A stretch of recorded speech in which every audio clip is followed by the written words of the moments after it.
하나님의 말씀 봅니다. 하나님의 말씀은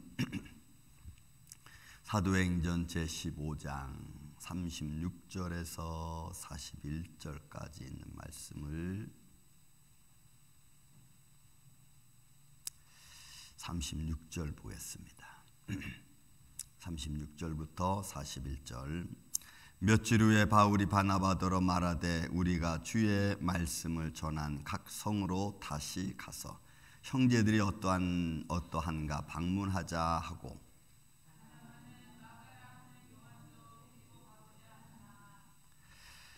바울은 밤빌리아에서 자기들을 떠나 함께 일하러 가지 아니한 자를 데리고 가는 것은 옳지 않다 하여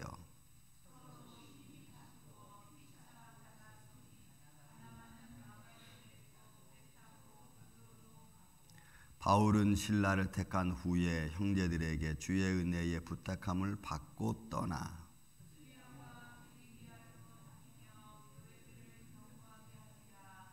아멘. 자, 바울이 이제 예루살렘에서 했던 일을 그들 이방인에게 전하고 30절로부터 35절까지는 바울과 바나바가 친구들과 작별을 하고 사람들과 작별을 하고 그 다음에 다시 제2차 전도 여행을 시작하는 과정 속에 잠깐 나와 있습니다. 그래서 유다와 실라가 선자라는 여러 말로 형제들을 이제 권면하고 굳게 세운 후에 그 다음에 2차 전도 여행을 준비합니다. 자, 2차 전도 여행을 준비할 때 바울이 이런 말을 하죠. 오늘 보면 36절 말씀입니다. 며칠 후에 바울이 바나바더러 말하되 우리가 주의 말씀을 전한 각 성으로 다시 가서 형제들이 어떠한가를 방문하자 이겁니다. 그러니까 결국은 다시 지금으로 말하면 신방하는 거죠. 신방. 우리가 전한 복음이 그 지역에서 때론 가정에서 잘 성숙하게 자라고 있는지, 그리고 또 어려운 일을 당하고 있지 않은지 가서 우리가 방문해서 더 견고하게 하자라고 하는 겁니다. 그래서 여러분, 신방은 그런 의미가 있죠. 그의 가정의 신방에서 그동안 있었던 여러 가지 많은 일들 속에서 하나님이 굳게 지켜주셨고, 그리고 하나님이 인도하시고 또 하나님의 큰 계획과 뜻이 국률하심이 여기에 있다라고 하는 것을 재각인시켜 주는 것 중에 하나고, 또 그동안 힘들고 어려운 일을 많이 겪었음에도 불구하고 하나님의 은혜를 바라고, 때로는 또 과정 속에 있으면 하나님 이런 어려운 과정을 잘 이길 수 있도록 은혜 내려달라고 하는 그런 의미가 있죠. 그래서 신방은 믿음을 견고하게 하는 데 있습니다. 그래서 신방을 하는데 요즘은 이제 신방 잘 안 하죠. 그냥 이래서 안 하고 저래서 안 하고 뭐 좀 이게 자꾸 이제 연약해 이런 것들이 시대적인 흐름과 환경과 상황에 따라 나타나는 현상 중에 하나죠. 그냥 나타나는 현상입니다. 근데 그렇게 나타나는 현상들이 결국은 우리가 더 하나님을 의지하고 하나님의 손길을 깨닫게 하는 부분에 있어서는 좀 미약하게 만드는 요소 중에 하나입니다. 지금은 이제 전화신방이라는 것을 많이 합니다. 과거에는 목사님 찾아가서 방문하고 예배드리고, 그죠? 그 예수님께서 12제자를 파송해서 복음을 전했던 것처럼. 그러니까 시대의 변화에 따라서 신앙생활의 룰도 조금씩 바뀌어지죠. 근데 그 바뀌어지는 것이 믿음을 더 견고하게 하고 더 성숙하게 만드는 부분도 있겠지만, 또 넓게 볼 수 있는 눈을 갖게 만드는 것도 있겠지만, 또 반면으로 이제는 좀 더 접촉점을 찾아서 가까이 하는 것보다는 좀 흐트러지는 모습이 좀 더 많죠. 그래서 믿음의 견고함을 좀 약하게 만들고, 그래서 예배를 많이 드리면 굳이 뭐 그렇게 많이 드릴 필요가 있습니까? 뭐 이런 식으로. 그렇지 않아도 그냥 믿음이 괜찮습니다. 저희는 뭐 좋습니다. 이런 이 말로 그냥 이렇게 우리를 그냥 다져가는 거죠. 뭐 좋은 면도 있고, 어쩌면은 진짜 우리가 잡아야 될 것, 이런 것들을 놓칠 수도 있습니다. 어쨌든 바울은 바나바와 더불어 2차 전도 여행을 출발하기를 원합니다. 이유는 그겁니다. 각성에서 우리가 전한 말씀을 각성에서 다시 가서 성대들이 어떠한가를 방문하는 겁니다. 그래서 믿음을 견고하게 만들어가는 거죠. 그런 의미에서 여러분, 우리가 주님과 가까이 하면서 믿었던 삶의 과정 하나하나를 어떻게 보면 되짚어 볼 수 있는 겁니다. 저도 여러분들의 많은 신앙 간증을 제가 듣습니다. 이 얘기를 나누다 보면 저는 언제부터 신앙생활을 했습니다. 근데 이런저런 일을 많이 만났음에도 불구하고 하나님이 여기까지 인도해 주셨습니다. 이런 말씀을 하죠. 그 과정이죠. 과정 속에서 하나님이 어떻게 나를 이끌어 주셨고, 그리고 그런 환경 속에서 내 믿음은 얼마큼 자라났고, 그리고 그것이 더 튼튼해지고 견고해지고 이런 거죠. 바울은 그런 의미에서 바나바에게 제시를 합니다. 그런데 바나바 이야기는 조금 다릅니다. 바나바는 마가라 하는 요한도 데리고 가고자 했습니다. 옆에 이 마가라고 하는 요한은 수행원입니다. 당시에 안디옥 교회에서 바울과 바나바를 성령이 그들을 선택하게 했고, 그들로 하여금 각 성에 다니면서 부조의 일을 하게 하죠. 12장 마지막 절에 보면은 마가라고 하는 요한이 수행원으로 같이 따라갑니다. 그래서 마가라고 요한이 바울과 바나바를 중심으로 해서 복음을 전파될 때 수행원으로 따라가는 거예요. 그런데 밤빌리아와 더가에 가서 복음을 전할 때에 거기에 뭔가 무슨 이유인지 모르지만 요한이라고 하는 마가가 그들을 바나바와 바울의 관계를 떠나버립니다. 그래서 떠나서 먼저 예루살렘으로 갑니다.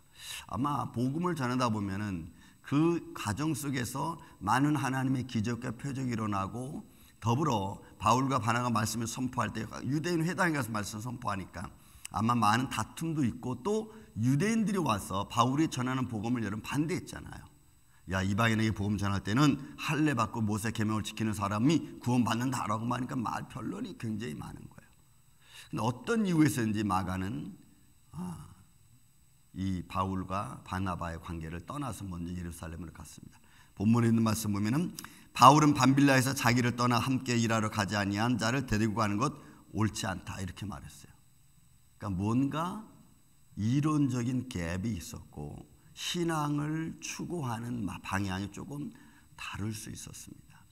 여러분, 오늘날도 저와 여러분이 그렇지 않습니까? 어느 부분에서는 우리가 딱 마음이 하나가 되는데 어느 부분에서는 하나가 안 되는 부분이 있죠. 그런 부분들이 늘 어디선가 다 있게 마련입니다. 그런데 그런 것들을 어떻게 잘 추스려서 한 마음 한 뜻이 되게 하느냐가 중요합니다. 여러분, 모든 사람이 다 똑같은 생각을 가질 수는 없습니다.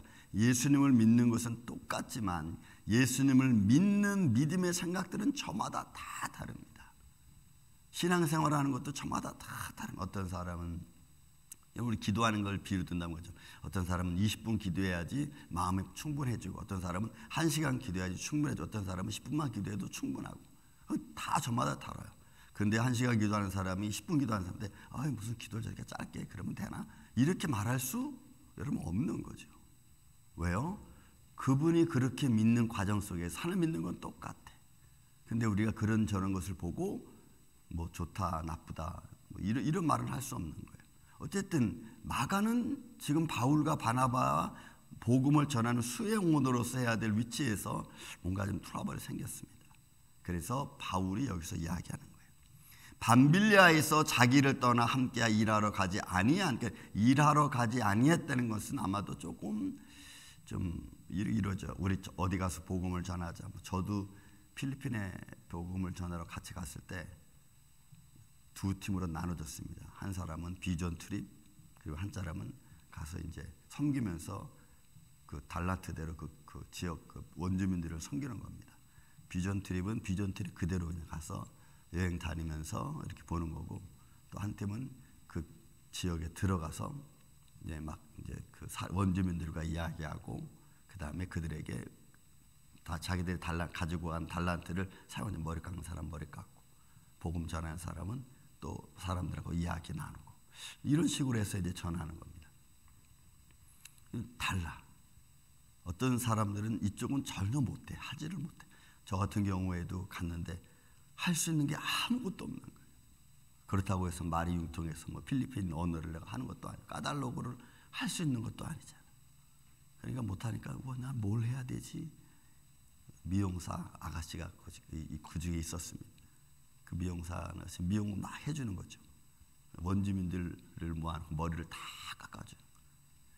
제가 여기서 뭘 도울 수 있을까 했더니 있어요. 제 옆에 품무기를 하나 주더라고요. 제가 머리 깎고 살뜨면 품무기 한 번씩 칙칙 뿌려주세요. 그 옆에 저는 품무기 들고 머리 막 깎아주면 닦는데 칙칙. 그 사람도 막 닦고 머리 깎고 칙칙. 그러면서 그들과 대화하고 또 그들에게 너는 예수를 아느냐 물어보고, 이런 필리핀은 95%가 카톨릭입니다.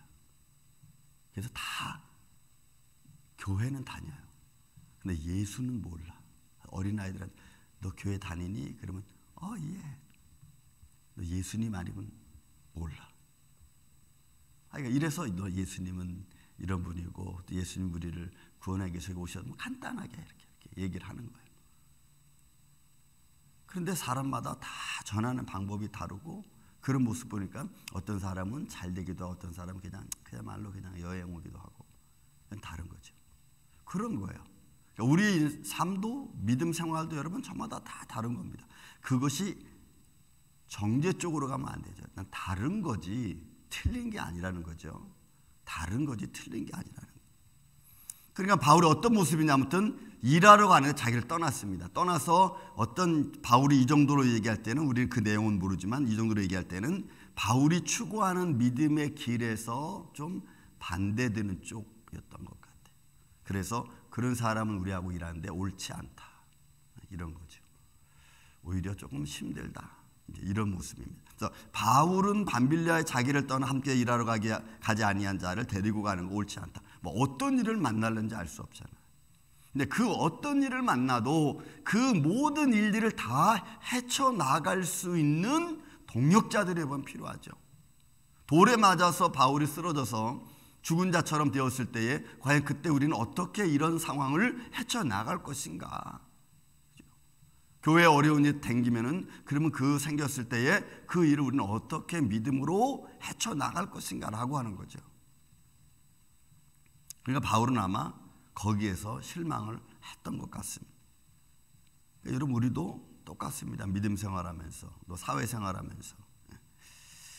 그리고 그것 때문에 여러분 심히 다퉜습니다. 바나바는 데리고 가자는 쪽, 바울은 안 된다는 쪽. 그래서 여러분 우리가 믿음의 일을 하면서도 이런 일들이 비일비재하게 생길 수 있습니다. 그러나 우리가 만약에 이런 일이 삶 과정에 생긴다면 틀리다고 정죄하지 말고 다르다는 입장에서 인정해 줄 수 있는 믿음의 마음을 갖기를 저는 주의 이름으로 축원을 드립니다. 여러분 다르기 때문에 우리는 또 어떻게 보면 함께 할 수도 있습니다. 다르기 때문에 내가 하지 못하는 일을 다른 분이 할 수 있는 겁니다. 그래서 믿음의 눈의 폭을 넓게 갖는 게 여러분 참 중요하죠. 근데 여기서는 바울과 바나바는 합세하지 않았습니다. 그래서 힘이 서로 다투었습니다. 다투어 피차 갈라서니 바나바는 마가를 데리고 배 타고 구브로로 갔고, 그리고 바울은 실라를 데리고 형제들을 위로하러 갔습니다. 그런데 요즘 참 중요한 게 있어요. 복음의 중심은, 성경의 기록자들의 복음의 중심은 누가는 바울 쪽을 향해서 복음을 기록하고 있습니다. 이후로 바나바와 마가에 대한 이야기는 더 이상 등장하지 않아요. 그렇다고 해서 바나바와 마가가 복음을 전하지 않은 것은 아니겠죠. 다른 곳에서 복음을 전했겠지만, 그러나 누가 저자는 복음의 핵심을 바울에게 두고 그리고 복음을 증거해 나가고 있습니다. 그가 하나님 나라를 보았고, 그리고 예수 그리스도의 음성을 들은 바울을 중심으로 해서 복음을 써나갑니다. 이런 모습을 볼 때에 여러분, 우리는 인생이 다 저마다 다르지만 하나님은 누구를 중심으로 해서 우리의 지금 삶을 이끌어가는가도 우리는 좀 생각할 수 있어요. 저마다 다 다르지만 하나님이 어떤 사람을 믿음의 중심으로 두고 그 공동체를 이끌어가게 하시는가. 그런데 그런 과정 속에서 저는 욕심 조금 부린다면, 저는 우리만을교회 여러분들, 이 아침에 여러분들을 중심으로 해서 하나님의 역사가 여러분들의 공동체 안에서 이루어져가는 그런 믿음의 핵심, 믿음의 리더자들이 되기를 저는 예수님의 이름으로 축원을 드립니다. 아는 이가 먼저. 그래서 하나님이 누구를 통해서 어떻게 역사하실 건 아무도 모르죠. 하지만 내가 살아가는 삶의 공동체가 있다면 하나님은 가능하다면 좀 부족하지만 종을 사용하여 주십시오. 아니면은 또 어떤 믿음의 사람 누구를 주님 교회에게 힘을 주셔서 사용해 주세요. 여러분 셀 리더들도 마찬가지입니다. 셀 리더들은 그 인원이 얼마큼이 됐든 그 작은 공동체 리더죠. 그런 그를 중심으로 해서 믿음의 진보를 보이는 겁니다. 성경은 바울을 중심으로 해서 바울과 실라를 중심으로 해서 복음이 증거되어지고 그 속에서 하나님의 성령의 역사가 이루어지는 것을 나타내고 있죠. 그래서 그런 과정 속에서 하나님의 복음은 믿는 사람들을 통하여 이제 아주 서서히 증거되어져요.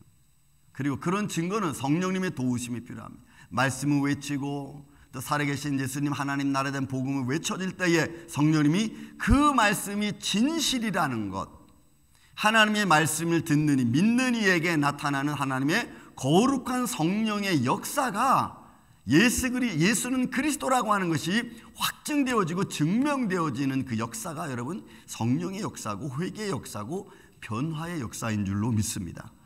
그래서 우리는 외치고 성령님은 그 외침 속에서 역사하시고 또 우리는 그 역사하시는 보고 담대하게 또 외치고 그리고 외침과 성령의 역사가 함께 이루어져 가면서 하나님 나라가 확장되어져 갈 뿐만이 아니고 믿지 못하는 이에게 의심하는 이에게 확신이 있게끔 우리 마음을 역사하고 계시는 줄로 믿습니다. 그래서 41절 말씀합니다. 수레와 길리기아 다니며 교회들을 견고하게 합니다. 여러분 견고하다는 것은 흔들리지 않는 것. 말씀이 그 안에서 깊이 여러분 뿌리를 내리는 것을 말합니다. 그 말씀이 조금씩 인생의 삶 속에 여러분 들어가는 거죠. 저도 지금 이렇게 나이 들어가면서 그런 걸 느끼는 것 같아요. 이제는 더 이상 살아계신 하나님을 부정할 수 있는 힘은 내게는 없다. 모든 것에서 살아계신 하나님께 묻지 않으면 어떤 것도 내가 사사로이 퍼센테이지를 걸고 된다 안 된다고 말할 수는 없다. 이제는 모든 것이 정말 하나님의 손길이고 내 보이지 않는 곳에서 나를 통해 역사하신 하나님의 은혜가 있어야만이 내가 살 수 있구나라는 것이 이제는 더 확신으로 더 진지하게 다가오는 것 같아요. 여러분 그러다 보니까 어느 것 하나도 사사롭게 생각할 수가 없고 누구를 만나도 어떤 이와 대화를 해도 그냥 아무렇게나 내 감정대로 대화할 수 없는 것 같아요. 그게 믿음이 이제는 진실하지 않으면 안 된다는 것이 자꾸 각인되는 거죠. 예배라는 것이 그냥 대충 드려도 될 문제가 아니라는 것이 자꾸 각인되다 보니까 어떤 예배든지 예수의 이름으로 모이는 곳에는 진실함과 진지함이 없을 수가 없어요. 저는 여러분들 안에 이런 진실하신 하나님, 신실하신 하나님을 만나고 우리 자신도 그렇게 하나님께 드리는 이 아침에 저와 여러분 되시기를 예수님의 이름으로 축원을 드립니다. 사랑과 은혜가 많으신 아버지 하나님 감사합니다. 우리의 믿음이 각자에게 있어 오늘 바울이 바나바와 더불어 또 실라와 더불어 복음을 전하면서 그들의 믿음을 견고하게 했던 것처럼 오늘 우리의 삶도 우리의 믿음도 흔들리지 않도록 우리를 붙들어 주시고 또 우리가 어떤 상황 환경에 있다 할지라도 오늘 사랑하는 주의 종들을 통하여 주의 사랑하는 자녀들을 통하여 하나님의 나라가 확장되어져 가고 살아계신 하나님이 증거되어져 가는 그런 키워드로 사용되어지는 주의 자녀들 되게 하여 주시옵소서. 어둠에서 이렇게 틈타지 말게 하여 주시고 생명 되신 주님만을 나의 구주로 삼고 믿음으로 달려가는 그런 하나님의 자녀들로 어떤 곳에든지 그리스도 향기를 드러내는 삶이 되게 하여 주옵소서. 주말 아침입니다. 주님께서 이 한 달도 주님 붙들어 주시고 거룩한 죄를 잘 믿음으로 준비할 수 있는 복된 가정 심령들 되게 하여 주옵소서. 예수님 여기까지 인도해 주심을 감사드리오며 사랑이 많으신 예수님의 이름으로 기도하옵나이다. 아멘.